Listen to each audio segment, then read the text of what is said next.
Alright, well, we're almost through with this. I just wanted to show you how much more, finished they look now that they've been worn around the block just a little bit. They really are not done until you wear them, and our foot model has put these on and walked around the block, and we can see the wear patterns on the bottom now, so we know right where we need to put the rubber goop soling. But I think they just look so nice now that they've been worn for a few minutes. Even just a few minutes makes all the difference in the world. Now that we're here, we can take something and sort of just scratch a line of where to goop to. She doesn't touch the ground here. The rest of this will goop. And I do this, I think it looks nice, and then also it just adds a little more weight to the shoe if you goop the entire thing. So I think it looks nice, and it makes the shoe a little lighter. And then I'll go about a half an inch up, back behind the wear pattern on the back here, just for good measure. Now we'll take and put it on the jack stand and scratch it up with one of these leather roughers. So we're going to rough up the finish of our beautiful sole leather with one of these. We just want to obliterate the shiny finish. We want to create as much surface area as possible so that the glue really sinks into the material. So I like to do the trim first, kind of like if you're doing a paint job, you do the trim first, so that I don't forget, and just get all the hard stuff out of the way first. So I'll come all the way around. Be kind of careful of your seam, your stitches. We are going to scratch on the upper too, so it's alright if you're scratching that a little bit. Rough in as many directions as you can.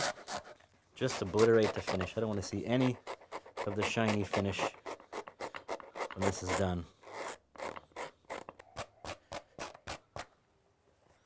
Alright, once you've gotten it roughed up really good, now take it off the jack stand, kind of fold this back and get up into the seam best you can all the way around.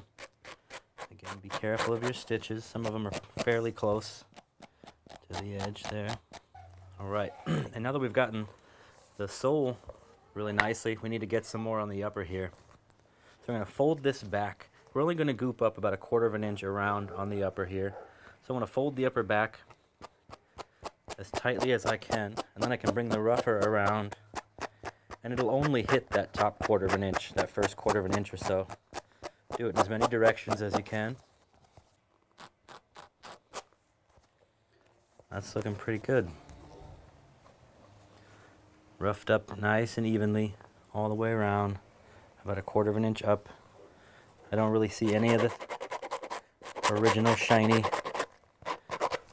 part of the finish. Looks very suede-like.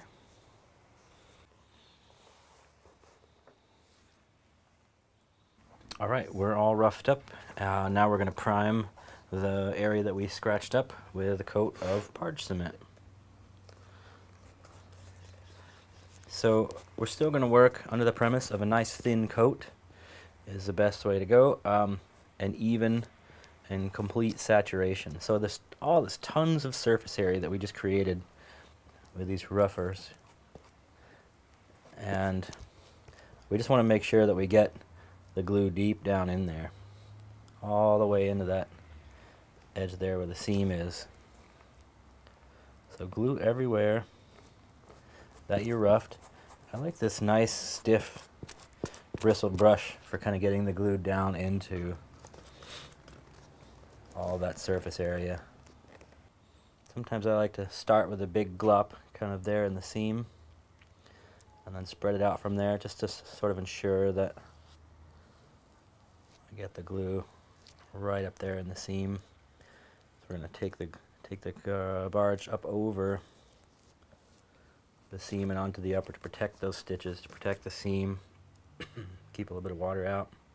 So I don't see any areas where there isn't a full and even saturation of glue. Then we're going to let this sit and dry for 15 minutes or so.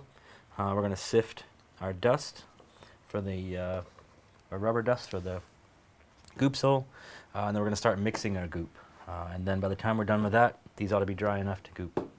Alright, so here's a bucket of the raw rubber tire shavings that I gather from the industrial tire repair place up the street.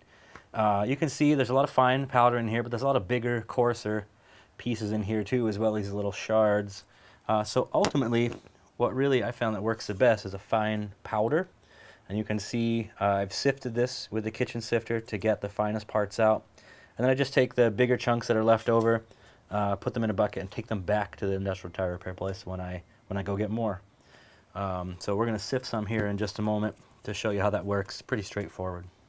All right, so we're going to just gather a cup or two of this stuff in the kitchen sifter. Sift out the fine powder. You can see it's like sand, about the consistency of sand. Not quite like flour. It's like sand or sugar, maybe, the size of the granules. And then, you know, sift it as well as you think it ought to be, you know, until most of the fine stuff is out. I usually go to something like this, you know, which is most of the fine stuff is gone. And then I just take what's left and dump it back in the scrap bucket, and then I take this back with me when I go get more. Okay, let's mix up our goop. All right, so we've got, this is a 2-cup measure, and I've got about one, maybe a little more than 1 cup of dust in here. It takes about a cup of dust, about this much, to do a pair of shoes. So let's start with maybe not quite all of our cup of dust in there, leave a little bit. So the ratio is 1 part dust to 2 to 2.5 parts glue. So it's a lot of glue, it's mostly glue.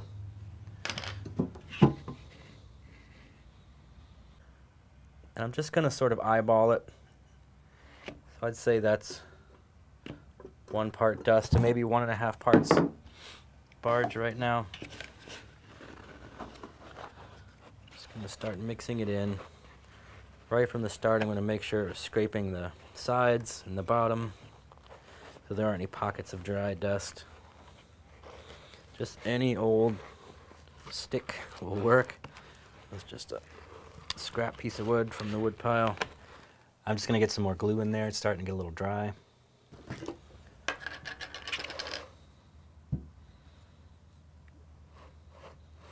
I'd say we're close to 2 parts glue, 1 part dust right now. We'll probably need to go a little wetter ultimately. We're also down to the bottom of the can and the barge, and that's why it's starting to look creamy like that. Really scraping the bottom. Really making sure there aren't any overly wet or overly dry pockets. Okay, I'm going to put a little more glue in there.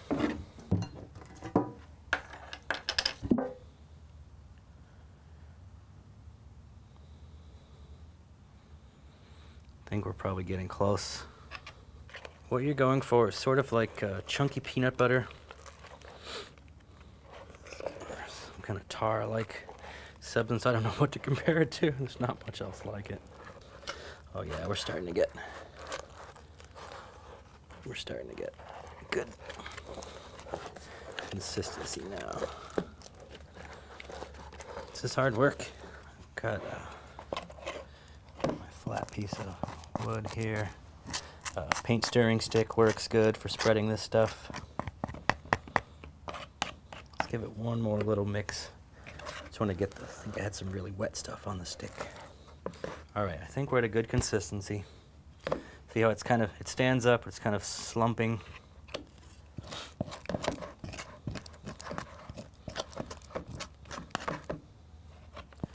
All right, we'll wipe all the extra off the stick. And we're gonna have to work fast here because the solvents are evaporating away. I bet you guys can smell this through the video. Okay, so we're gonna take our spatula and get, I think the technical term is one hell of a big glop of this stuff on your paddle. Smear it onto the forefoot, the biggest part of the shoe here. And so the strategy is to spread this out as evenly as possible, as quickly as possible, in as few moves as possible. It's like some kind of awful toxic chess game. So kind of start by bringing some of it to the back of the shoe. What I'm going for is about 1/4 of an inch thick layer. 1/4 of an inch to 3/8 of an inch thick. And if you get a little on the side of the shoe, it's all right. We can rub that off later. If we didn't scrape or prime there with glue, then it's going to be easy to get off. Of course, you try to work as cleanly as possible. So notice I'm kind of using the side of the shoe here as sort of a squeegee on the paddle. So I want to really force the goop into that seam, and I also want to sort of taper it at the seam, at the edge of the shoe. Well, the forefoot's going really nicely. Might need a little more in the back, we'll see once we get back here. Maybe we have just enough. Maybe I got lucky and got just the right amount. So as the solvents start to evaporate away, it starts to get drier and harder to work. So you want to get this as even as possible. And that's the tall order with something so sticky. No thin spots. This is actually looking quite good. And so now that we've got it spread out pretty even, we're going to take and dip it. I'll bring the dust over so you can see it. We're going to dip it in the dried dust. Just going to lay it lightly in the dust and then sprinkle some more on for a couple of reasons. If you don't do this, it dries sort of shiny and a little bit sticky, so it cuts down on the shininess of it. And also now you can touch it without sticking to yourself too badly. And you can really shape it and compress it and clean it up.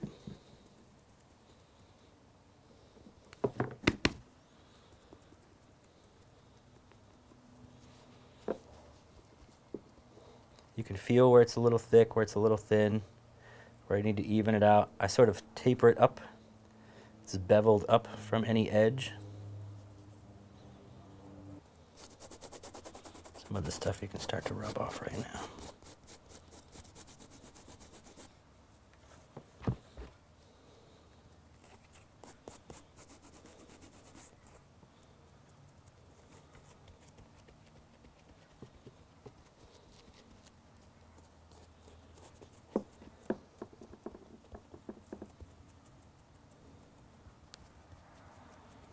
Okay, let's say we're getting there.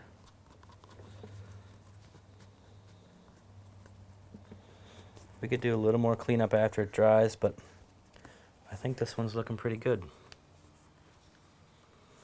So we're doing such a thick coat because as you wear it, it's going to compress. When you think about it, the solvent evaporates out, and that's a large part of the liquid content in the glue. The solvent evaporates out, and it leaves, if you cut this in half, you'd see little bubbles, sort of like a loaf of bread. And each one of those bubbles will collapse and then compress and then stick to itself when you start to wear this. So it'll get kind of dense, then much thinner. So while it's, now it's 1/4 of an inch to 3/8 of an inch thick, it'll end up about 1/8 of an inch thick by the time you wear it. And it also sort of compresses where you push down into the ground. So your toes will make a bigger dent, your heel will make a bigger dent, you know, the ball of your foot. And it sort of starts to form this very, very custom footbed inside of the shoe. Ultimately too. You'll see, once you start wearing these, they're going to be the most comfortable pair of shoes you've ever worn. You'll never go back. Alright, let's get the other one done. Alright. So I like to let them sit with the toes propped up like this for a while until the goop dries. I have in the past sat them kind of off the edge of a table, and if I make a really wet mixture, if it's a really hot day, the goop will kind of slump forward, and so just to stop that, I like to prop them up a little bit so that it's sitting kind of level, and that makes sure that the goop dries. Alright, so there they are. Wait at least 24 hours before you wear them. Just let the goop completely dry. I have worn them sooner than that and had the soles slip. The outer layer will dry pretty well, but then inside it's still a little wet, and then the whole sheet will kind of slide forward. So Be patient. Give them 24 hours, give them 48 hours if they still feel soft. But it won't take any longer than that. And then, yeah, good job.